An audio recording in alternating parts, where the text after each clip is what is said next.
आज का विषय है आधुनिक अल्टरनेटर सिद्धांत और इंजीनियरिंग, ऊर्जा रूपांतरण का एक ऐसा भविष्य जो हमारे वर्तमान को चला रहा है। मैम, आज की इस क्लास के लिए मैं बहुत एक्साइटेड हूँ। बिल्कुल, और मुझे भी इस क्लास का बेसब्री से इंतजार था। तो आज की चर्चा शुरू करते हैं। ये विषय तकनीकी दृष्टिकोण से जितना जटिल लगता है, असल में उतना ही दिलचस्प भी है। देखो, ये कंटिन्यूटी कोई जादू नहीं है। इसके पीछे भौतिकी और इंजीनियरिंग का एक बहुत ही सटीक संतुलन काम कर रहा है। आज हम स्लाइड दर स्लाइड ये समझेंगे कि ऑल्टरनेटर कैसे मैकेनिकल ऊर्जा को, जैसे कि इंजन के घूमने को, सीधे एसी इलेक्ट्रिकल ऊर्जा में बदल देता है। और सबसे बड़ी बात यह है कि ये मशीन सिर्फ बिजली नहीं बनाती, बल्कि ऊर्जा के पूरे इकोसिस्टम को कंट्रोल करती है। तो क्या आप तैयार हैं सफर के लिए? हाँ मैम, बिल्कुल।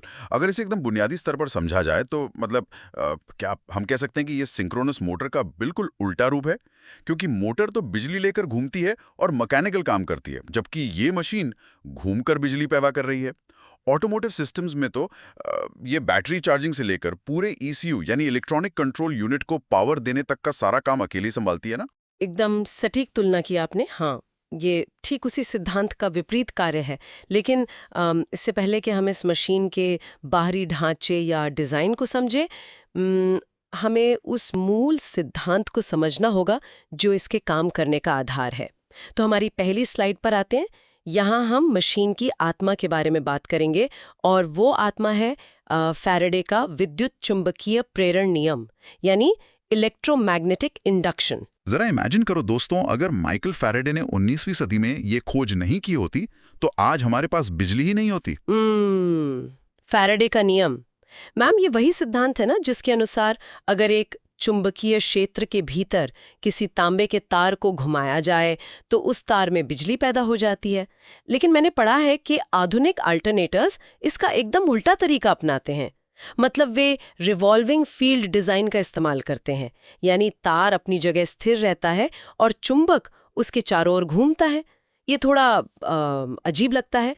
हाँ, सुनने में थोड़ा अजीब जरूर लगता है, लेकिन इसके पीछे एक बहुत बड़ी वजह है। फैराडे का नियम कहता है कि आप या तो तार को चुंबक के बीच घुमाएं या चुंबक को तार के आसपास घुमाएं। दोनों ही स्थितियों में तार में वोल्टेज पैदा होगा। आधुनिक इंजीनियरिंग ने दूसरे विकल्प को चुना है।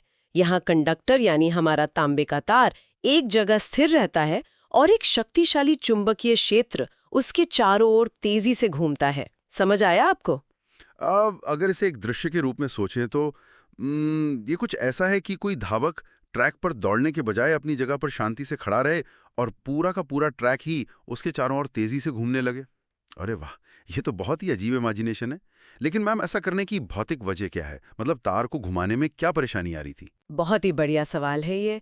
इस सवाल का जवाब उस बिजली की मात्रा में छुपा है जो हम पैदा करना चाहते हैं। जरा सोचिए, जब हम मेगावाट स्तर की बिजली बनाते हैं तो वो 11,000 वोल्ट या 33,000 वोल्ट तक हो सकती है।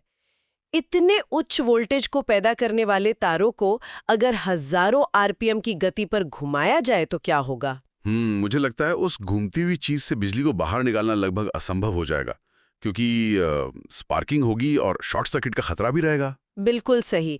स्पार्किंग होगी और तारों का इंसुलेशन पिघल जाएगा, आग भी लग सकती है। इसलिए समझदारी इसी में है कि भारी और उच्च वोल्टेज वाले तारों को स्थिर रखा जाए और एक कम वोल्टेज वाले चुंबकीय क्षेत्र को उनके चारों ओर घुमाया जाए। इसे तकनीकी भाषा में स्टेटर प्राइमेसी या स्टेटर प्राइमेसी कहा जाता है। यही कॉन्सेप्ट दुनिया बदल देता है। हो, अब समझ आया। ये तो बहुत ही तार्किक समाधान है। अब मैंने एक सूत्र भी पढ़ा था इस स्लाइड में, E बराबर ND∅dt। अगर हम इस सूत्र के भौतिक अर्थ को डिकोड करें तो E तो वो वोल्टेज है जो पैदा हो रहा है ना? और N का मतलब है चालकों यानी कंडक्टर्स की संख्या। मतलब हम जितने ज्यादा कॉपर के लपेटे या कॉइल बनाएंगे, वोल्टेज उतना ही ज्यादा होगा। लेकिन मैम, ये d∅dt क्या है और ये मशीन की क्षमता को कैसे प्रभावित करता है? बहुत अच्छे से डिकोड किया आपने। अब यहाँ सबसे इंटरेस्टिंग चीज शुरू होती है। ध्यान से सुनना। यहाँ जो फाई है उसका मतलब फ्लक्स है। फ्लक्स को आप चुंबक से निकलने वाली अदृश्य लेकिन बहुत ही सक्रिय बल रेखाओं की कुल संख्या मान सकते हैं। और जो dt है वो समय में होने वाले बदलाव को दर्शाता है। तो इस पूरे d∅/dt का सीधा सा भौतिक अर्थ ये है कि चुंबक की वो अदृश्य रेखाएं स्थिर रखे गए कॉपर के तारों को कितनी तेजी से और कितनी मात्रा में काट रही हैं। अच्छा, तो मतलब चुंबक जितनी तेजी से घूमेगा या चुंबकीय क्षेत्र जितना ज्यादा शक्तिशाली होगा, फ्लक्स के कटने की दर उतनी ही ज्यादा होगी और उसी के परिणाम स्वरूप पैदा होने वाली बिजली यानी ई उतनी ही अधिक होगी। ये तो पूरा एक गणितीय जादू है। बिल्कुल, यही वजह है कि हम चुंबक को इतनी तेजी से घुमाते हैं। तो दोस्तों, यहाँ तक सब क्लियर है? अब हम अपनी दूसरी स्लाइड पर चलते हैं, जहाँ हम बात करेंगे स्ट्रक्चरल इंजीनियरिंग के 3 प्रमुख स्तंभों की। क्योंकि सिद्धांत से परे असल दुनिया में ये कॉपर के तार और चुंबकीय क्षेत्र हवा में तो लटक नहीं सकते ना। इस भारी भरकम मशीन को भौतिक रूप से एक आकार देना पड़ता है। तो इसके 3 मुख्य हिस्से होते हैं, स्टेटर, रोटर और एक्साइटर। स्टेटर तो वो स्थिर हिस्सा हुआ जिसमें हमारे तार रखे हैं, और रोटर वो जो घूम रहा है। लेकिन ये ढांचा तैयार कैसे होता है मैम? मैंने सुना है कि जब मशीन लगातार काम करती है तो वो भयानक रूप से गर्म हो जाती है, तो स्टेटर उसे पिघलने से कैसे बचाता है? बहुत ही प्रैक्टिकल सवाल है। देखो, स्टेटर मशीन का वो स्थिर बाहरी आवरण है जिसके अंदर आर्मेचर वाइंडिंग सुरक्षित रखी जाती है। लेकिन स्टेटर सिर्फ तारों को रखने का कोई साधारण घर नहीं है। ये एक अत्यंत परिष्कृत हीट डिसिपेशन सिस्टम भी है, यानी ऊष्मा को दूर करने वाला तंत्र। जब मशीन लगातार काम करती है और उसमें से भारी मात्रा में करंट गुजरता है, तो प्रतिरोध के कारण भयानक गर्मी पैदा होती है। अगर ये गर्मी बाहर नहीं निकली तो पूरी मशीन जलकर खाक हो जाएगी। बाप रे! तो इस हीट सिंक को डिजाइन कैसे किया जाता है? मैंने पढ़ा है कि इसके 3 मुख्य प्रकार होते हैं, ओपन, क्लोज्ड और सेमी क्लोज्ड। ये तीनों अलग क्यों हैं? जरा इमेजिन करो एक ऐसी मशीन जो एक पूरे शहर को बिजली दे रही है। वहाँ गर्मी इतनी ज़्यादा होती है कि उसे सिर्फ पंखे की हवा से ठंडा नहीं किया जा सकता। कई बार कूलिंग के लिए हाइड्रोजन गैस का इस्तेमाल होता है। डिज़ाइन की बात करें तो ओपन यानी खुले प्रकार के डिज़ाइन में हवा का प्रवाह बहुत अच्छा होता है और मरम्मत आसान होती है, लेकिन इसमें तारों को मिलने वाला सपोर्ट कमज़ोर होता है। इसके विपरीत क्लोज्ड प्रकार के डिज़ाइन में तार पूरी तरह से धातु के अंदर बंद होते हैं। इससे चुंबकीय क्षेत्र को गुजरने के लिए न्यूनतम रुकावट यानी सबसे कम रिलक्टेंस का सामना करना पड़ता है। मैम, एक डाउट है यहाँ पर। अगर क्लोज डिजाइन इतनी बेहतरीन दक्षता और सुरक्षा देता है, तो फिर हम ओपन या सेमी क्लोज डिजाइन की जरूरत ही क्यों महसूस करते हैं? हमेशा क्लोज्ड ही क्यों नहीं बनाते? हाँ, यही तो इंजीनियरिंग की सबसे बड़ी चुनौती है। क्लोज डिजाइन में अगर गलती से कोई एक कॉइल जल जाए तो उसे निकालकर नया डालना बहुत मुश्किल और बेहद खर्चीला काम होता है। आपको पूरी मशीन खोलनी पड़ सकती है। इसीलिए इंजीनियर्स हमेशा एक मध्य मार्ग खोजते हैं, जिसे हम अर्धबंद या सेमी क्लोज डिजाइन कहते हैं।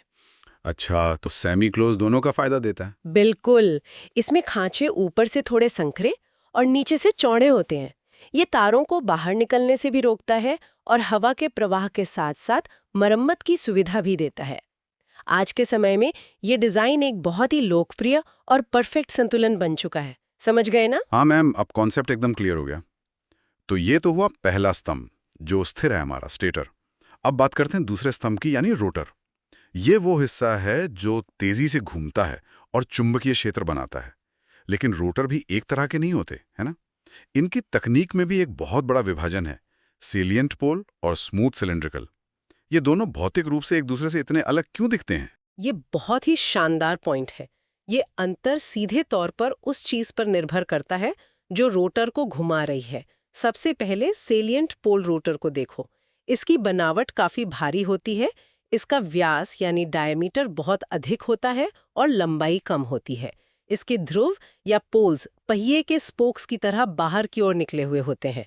ये डिजाइन मुख्य रूप से जल विद्युत यानी हाइड्रो पावर प्लांट्स में इस्तेमाल किया जाता है, जहां पानी का टरबाइन बहुत धीमी गति से घूमता है। यहाँ मुझे थोड़ा गणितीय संबंध समझ आ रहा है मैम। वो सूत्र है ना, N = 120 F/P, जहाँ N रोटर की गति है, F बिजली की फ्रीक्वेंसी है जैसे 50 हर्ट्ज और P पोल्स की संख्या है।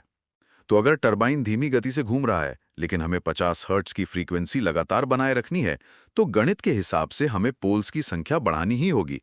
क्या अधिक पोल्स के कारण ही सेलिएंट रोटर का आकार इतना बड़ा और उभरा हुआ होता है? अरे वाह, आपने तो बिल्कुल इंजीनियर की तरह सोचा। एकदम सटीक विश्लेषण है ये। गति की कमी की भरपाई पोल्स की संख्या बढ़ाकर की जाती है। लेकिन अब जरा दूसरी स्थिति के बारे में सोचिए। हमारे पास टर्बो अल्टरनेटर हैं जो भाप या गैस से चलते हैं। वे 1500 से लेकर 3000 आरपीएम की भयानक गति से घूमते हैं। अब आप मुझे बताइए, अगर इतने तेज घुमाव पर रोटर में बाहर की तरफ उभरे हुए पोल्स होंगे तो क्या होगा? 3000 आरपीएम, मतलब 1 सेकंड में 50 चक्कर।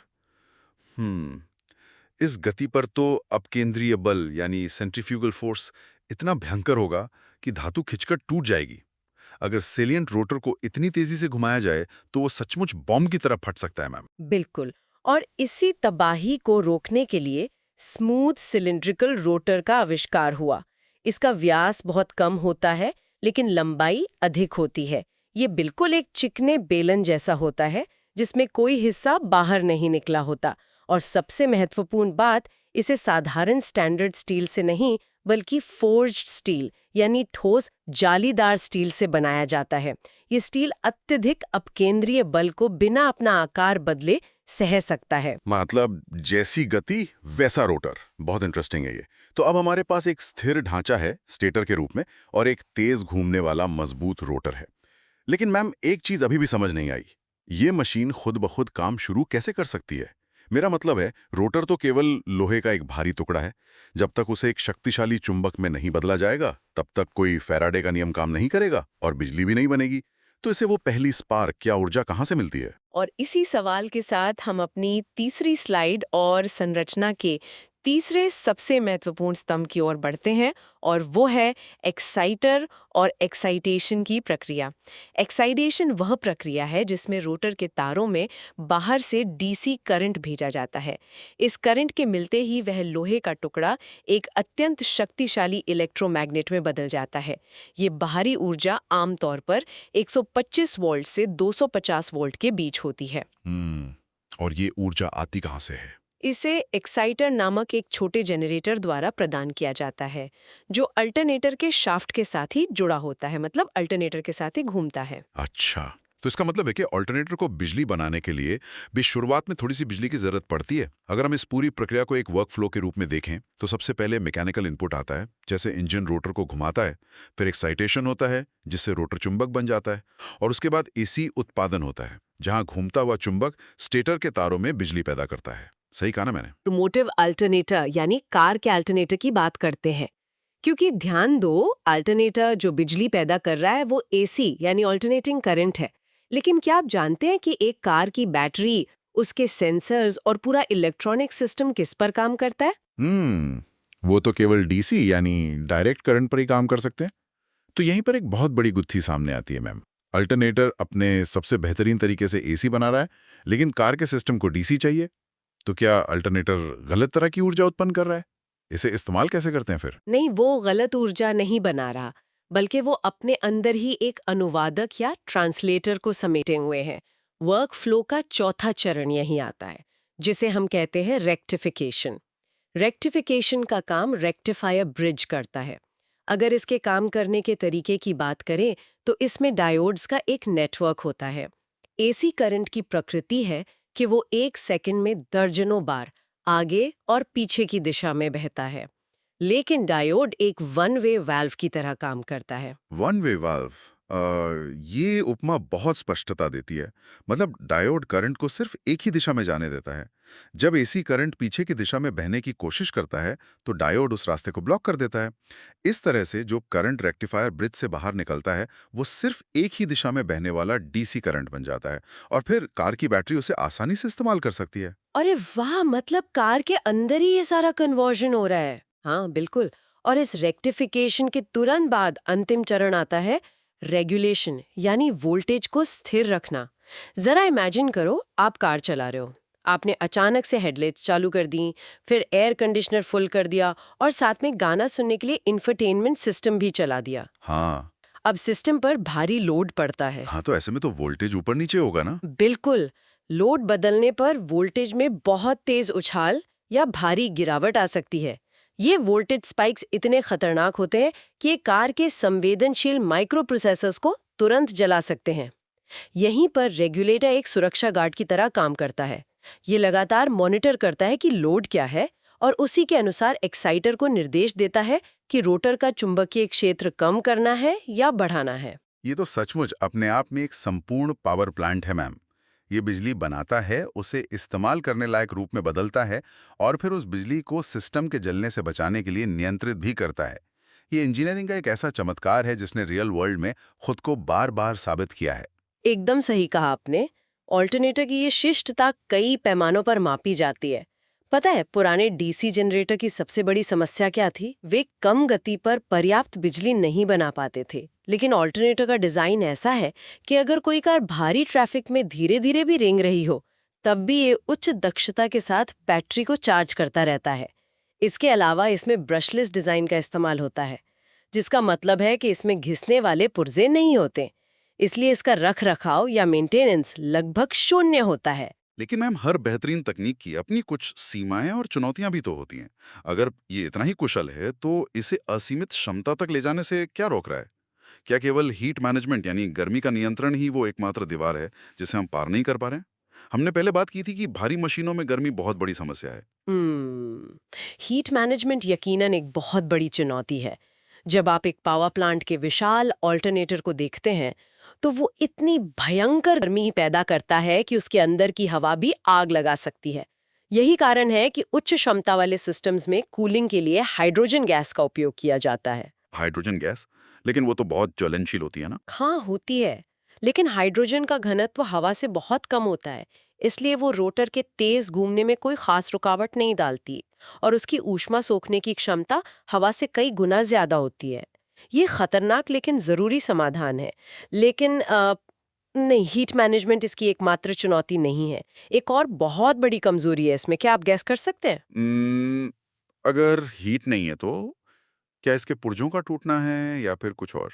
इसकी सबसे बड़ी कमजोरी है इसकी एक्साइटर पर पूर्ण निर्भरता। याद करें हमने क्या डिस्कस किया था? बिना बाहरी डीसी सप्लाई के रोटर एक चुंबक नहीं बन सकता। ओह हाँ, एक्साइटेशन वाली बात। बिल्कुल।